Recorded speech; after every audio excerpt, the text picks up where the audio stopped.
시청자 여러분 안녕하십니까? 헬로티비 뉴스입니다. 먼저 오늘의 주요 뉴스부터 보고 오시죠.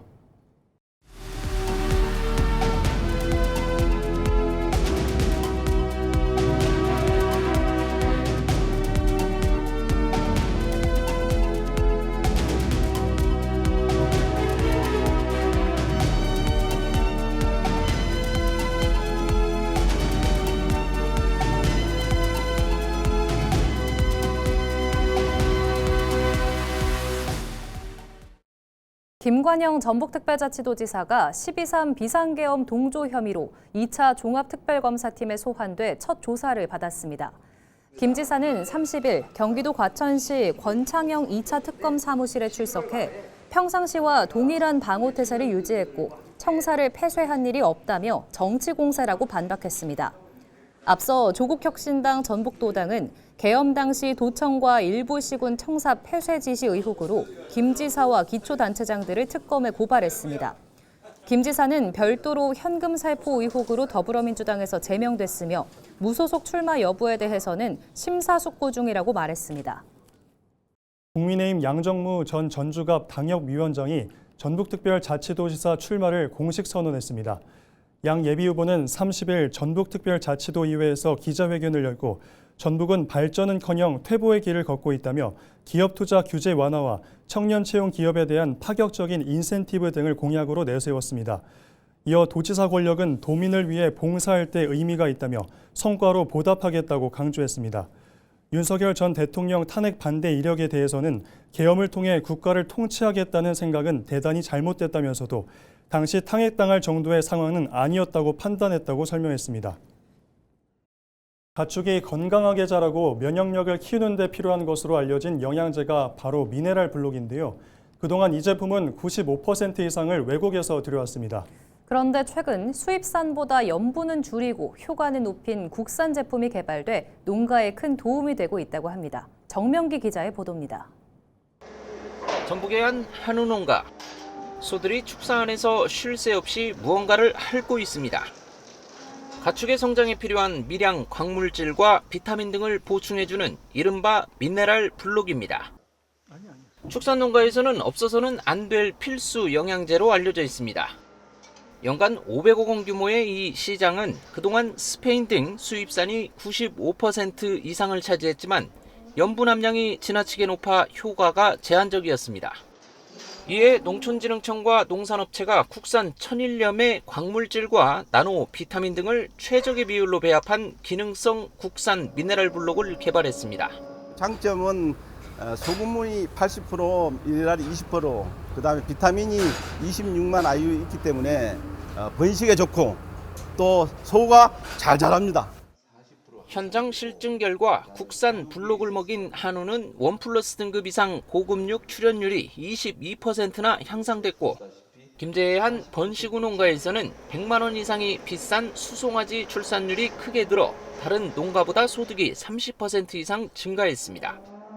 젖소 역시 체세포 수가 20% 이상 줄며 우유 등급이 올라갔고 암모늄 태질소 배출량도 절반 가까이 감소해 탄소 중립 효과까지 입증됐습니다. 수입산은 금방 소비가 되고 이것은 좀 단단해서 좀 천천히 소비가 되더라. 발정이 잘 와서 번식률이 좋아졌다. 그런 것을 좀 느끼고 있습니다.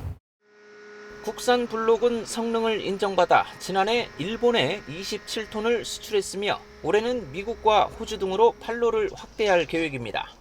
과거에 90% 수입을 하다가 지금은 역수출, 미국, 인도네시아 이런 나라에 지금 나가고 있습니다. 저희 한국농업기술진흥원이 더 적극적으로 실용화율을 높이는데 최선을 다할 계획입니다. 가격은 수입산보다 다소 높지만 질병 감소와 사료비 절감 등 효과가 커 수입 제품을 대체할 것으로 전망되는 상황. 우리 기술로 만든 K블록이 수입에 의존하던 축산 영양제 시장에 새바람을 불어넣고 있습니다. 헬로티비 뉴스 정명규입니다. 정읍시가 고부면 일대에서 소나무 재선 충병 방제 사업을 진행하고 있습니다. 모두배기 방식으로 나무를 제거하고 수종 변경도 진행하지만 집중호우 때 산사태 등 2차 피해 우려도 제기되고 있습니다. 김남호 기자가 취재했습니다. 정읍시 고부면의 한 산림지역입니다. 소나무 제선충병 확산을 막기 위해 진행 중인 방제 사업으로 산 일대의 소나무가 대부분 잘려나간 상태입니다. 정읍시는 감염 확산을 차단하기 위해 모두배기 방식으로 소나무를 제거하고 편백나무로 수종을 전환하는 작업을 진행하고 있습니다. 하지만 문제는 이후입니다. 나무가 사라진 산림은 토사 유출에 취약해 집중호우 때 산사태로 이어질 가능성이 있다는 우려가 나오고 있습니다. 현장을 찾은 정읍시 의원들도 이 같은 점을 지적했습니다. 제선충병 발생 지역 소나무 모두배기 현장을 점검한 결과 장마철을 앞두고 산사태 등 대비를 철저히 요구할 계획입니다. 최근 기후 변화로 국지성 호우가 잦아지면서 산림 훼손 지역의 재해 위험성은 더욱 커지고 있습니다. 이에 대해 정읍시는 방제 필요성을 강조하면서 수해 예방 대책도 병행하겠다는 입장을 밝혔습니다. 예전에는 제선충 방제 방식을 단목 방제에서 수종 전환 방식으로 전환하여서 소나무를 모두 베는 사업을 121헥타 완료하였고 그 지역에 재난이 우려되어서 사방댐 2개소와 계류 보전 사업을 상반기에 완료할 계획입니다. 병해충 확산을 막기 위한 수종 전환 등 적극적인 대책에 나서고 있는 정읍시. 수해 예방 조치 등 주민 안전을 위한 정밀한 관리도 필요해 보입니다. 헬로티비 뉴스 김나우입니다. 조국혁신당 전북특별자치도당의 비례대표 공천 탈락자들이 밀실공천이라고 비판했습니다. 조국혁신당 전북지역 비례대표 후보 5명은 29일 전북도의회에서 기자회견을 갖고 특정 후보를 내정해두고 공모와 면접을 진행했다고 주장했습니다. 또 비례대표 후보 선정의 기준과 심사 과정을 당원 앞에 공개하라고 촉구했습니다. 이에 대해 조국혁신당 전북도당 공천관리위원회는 이들의 주장을 반박했습니다. 공관위 관계자는 모든 심사는 객관적 데이터를 기반으로 검증을 거친 것이라고 해명했습니다.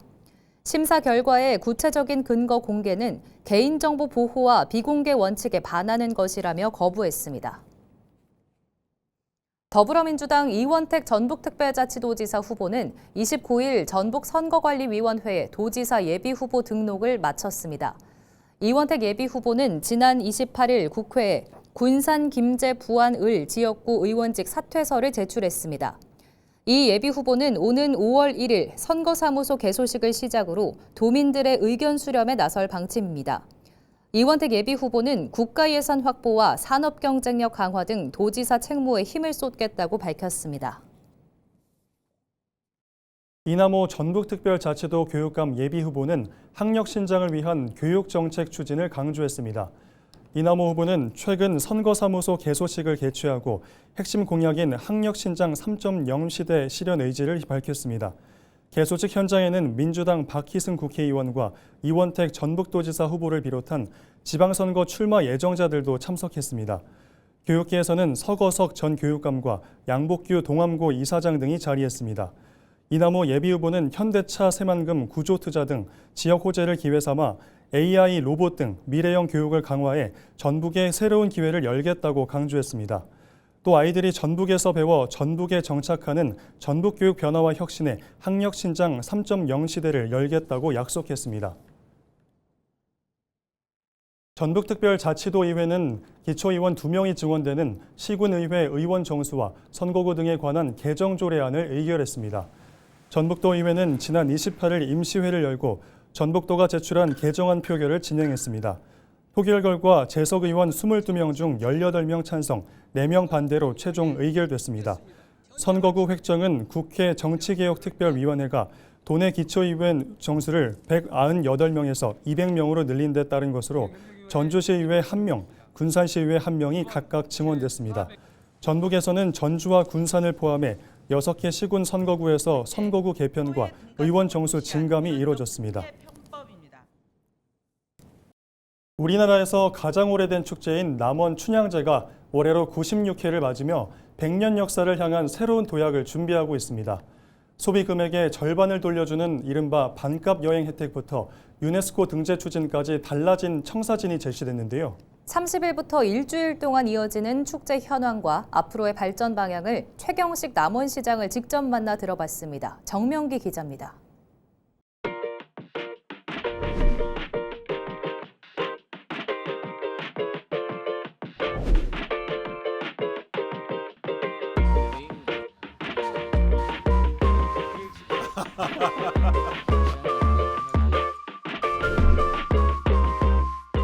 대한민국에서 가장 역사가 깊은 축제인 제96회 춘향제가 오는 4월 30일부터 7일간 남원 광활루원 일대에서 화려한 막을 올립니다. 특히 올해는 춘향의 멋, 세계를 매혹시키다라는 주제 아래 기품, 결기, 사랑, 그리고 전통 등 4가지 테마로 약 160여 개의 다채로운 공연 프로그램을 준비했습니다. 앞으로 4년 후면 100회를 맞이하는 긴 역사성을 지닌 만큼 대한민국 최고의 전통축제에 걸맞게 올해를 춘향제 100주년을 향한 단계적 원년의 해로 삼고 춘향의 가치를 글로벌 브랜드로 각인시키는 데 만전을 기하고 있습니다. 이를 위해 올해는 단순히 보고 즐기는 축제를 넘어서서 역대 춘향들이 참여하는 춘향제향 등 춘향의 정신적 가치를 현대적으로 재해석하는 프로그램을 확대하고 유네스코 인류문화 무형유산 등재를 추진하는 등 100주년까지 이어질 수 있도록 지속 가능한 축제의 기틀을 마련하는 데 집중하고 있습니다.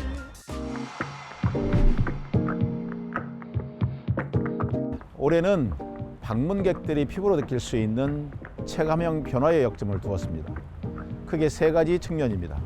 그 첫째가 지역경제 활성화입니다. 먼저 올해는 외지 관광객분들이 부담 없이 남원을 찾을 수 있도록 파격적인 혜택을 준비했습니다.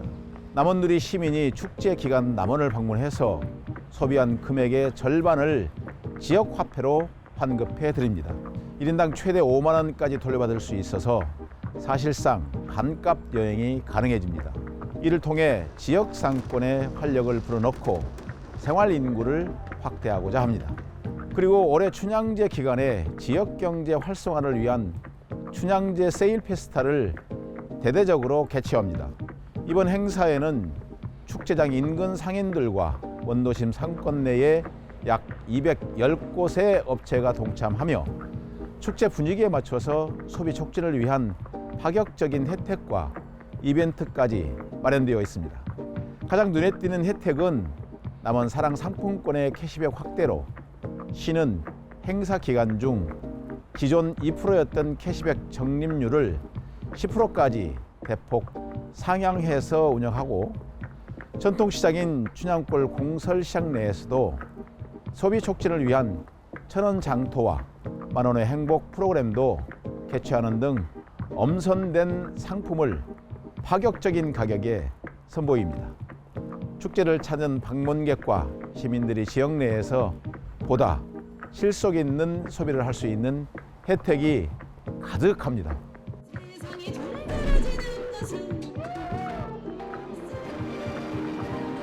둘째, 춘향제의 백미인 대동길놀이가 올해는 완전히 탈바꿈했습니다. 무엇보다 올해는 단순 행렬에서 벗어나 전국 단위의 전문 경연대회 형식을 도입해서 볼거리를 더욱더 높였습니다. 특히 23개 읍면동 주민들은 물론 청소년과 해외 공연단이 함께하는 사랑춤 플래시몹을 통해서 거리 전체가 거대한 공연장이 되는 장관을 연출할 예정입니다. 셋째로는 지속 가능한 친환경 축제를 구현했습니다. 다회용기 수란 시스템을 처음으로 도입하고 종이 리플릿 줄이는 대신 춘향제 SNS와 홈페이지, 교통 어플을 활용하여 실시간 디지털 가이드를 제공함으로써 환경을 보호하고 정보 접근성을 높이는 진정한 제로 웨이스트 축제를 실천합니다.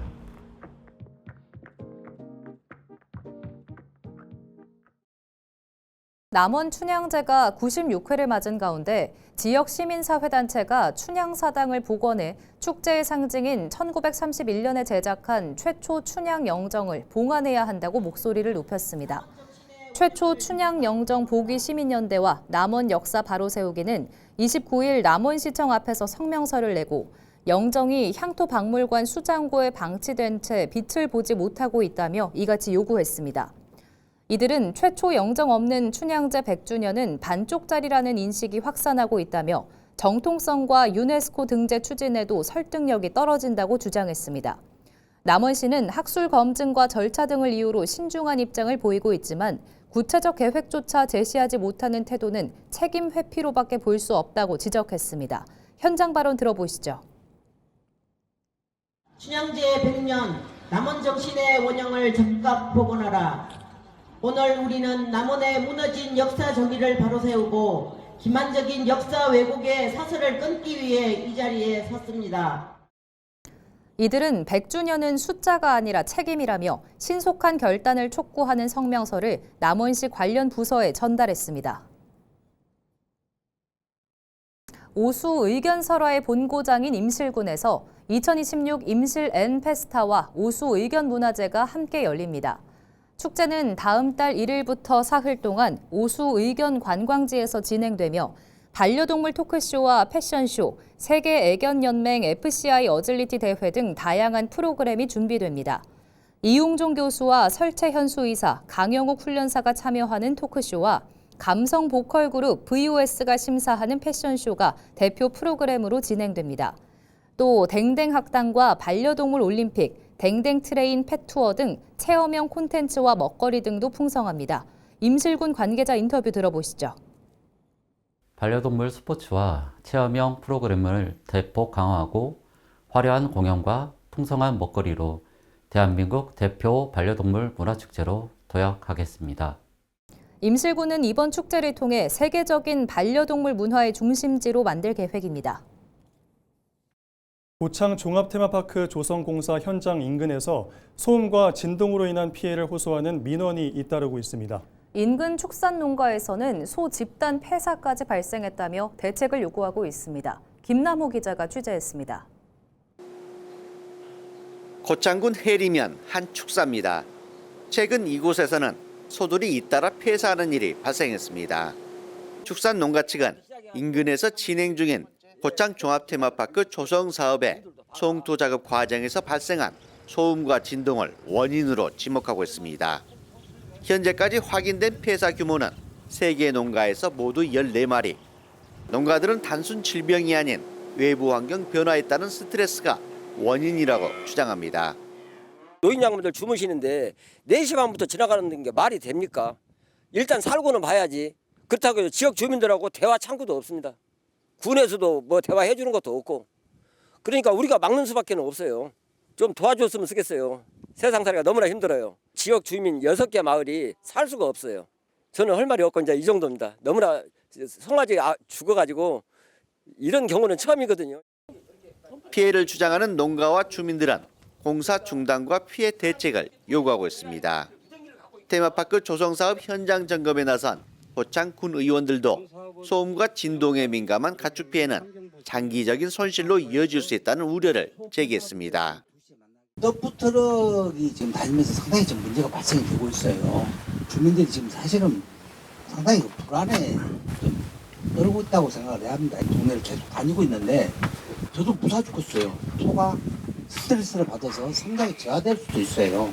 네, 그런 모든 점을 농가들하고 충분히 논의를 할 수 있도록 말씀을 드리겠습니다. 논란이 커지자 고창군도 대응에 나섰습니다. 군은 피해 주민들의 의견을 수렴하고 정확한 원인 조사와 함께 대책 마련에 착수하겠다는 입장입니다. 우선 그런 불미스러운 일이 발생이 돼서 저 입장에서도 상당히 안타깝습니다. 피해 축산농가 분들하고 만나서 그분들의 입장도 충분히 설명을 듣고 대책 방안을 마련해 보도록 하겠습니다. 공사로 인한 피해 여부를 둘러싼 갈등이 이어지면서 정확한 원인 규명과 실질적인 보상 대책이 필요해 보입니다. 헬로티비 뉴스 김나우입니다.